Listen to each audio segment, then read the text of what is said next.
Surat kabar Israel mengungkapkan kerusakan signifikan di Israel akibat bombardir Iran selama perang 12 hari. Bahkan 5 kota besar di Israel hancur lebur akibat serangan rudal Teheran. Lantas beginilah potret kehancuran tragis dari Israel.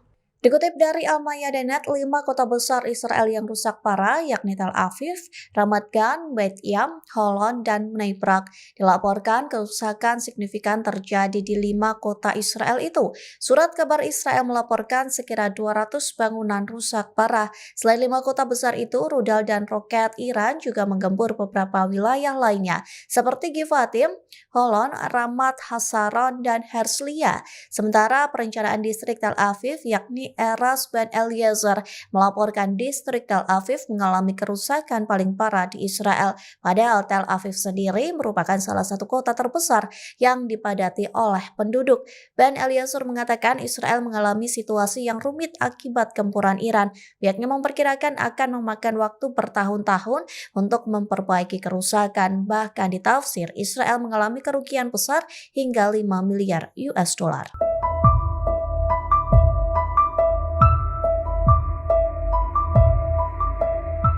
Presiden Amerika Serikat Donald Trump menuduh Zohran Mamdani berusaha menghancurkan kota New York. Mamdani adalah calon wali kota Muslim dari Partai Demokrat yang memenangkan pemilihan pendahuluan dengan raihan suara 56%. Lewat unggahan di Truth Social miliknya pada Rabu 3 Juli, Trump menyebut Mamdani sebagai orang komunis yang kehilangan akal. Ia tak ingin kota New York hancur di bawah kepemimpinan Mamdani. Oleh karena itu, Trump sesumbar akan menyelamatkan kota itu seperti halnya ia memimpin Amerika Serikat. Di sisi lain, Mamdani menggambarkan dirinya sebagai seorang sosialis dari Partai Demokrat. Janji kampanyenya mencakup program-program yang meringankan beban warga, seperti transportasi umum gratis hingga perawatan anak universal. Namun status Mamdani sebagai seorang Muslim telah menjadi kekhawatiran bagi para pesaingnya. Terlebih, kota New York merupakan komunitas terbesar untuk orang-orang Yahudi di Amerika Serikat. Donald Trump bahkan mengancam akan menangkap Mamdani jika tokoh tersebut enggan membantu pejabat federal menegakkan hukum imigrasi seandainya terpilih menjadi wali kota.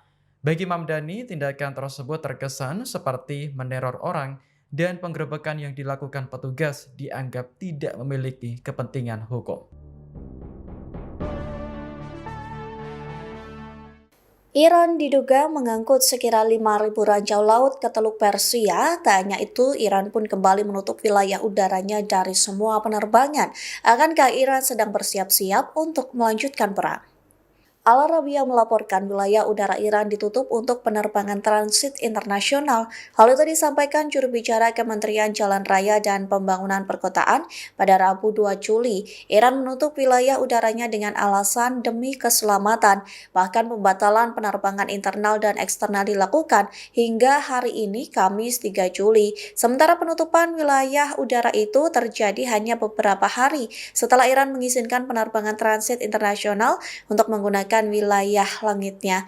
Namun pihak yang berwenang tidak menjelaskan alasan penutupan wilayah udaranya. Di satu sisi, penutupan wilayah ini dilakukan seusai laporan soal militer Iran diduga mengangkut ranjau laut ke kapal-kapal di Teluk Persia.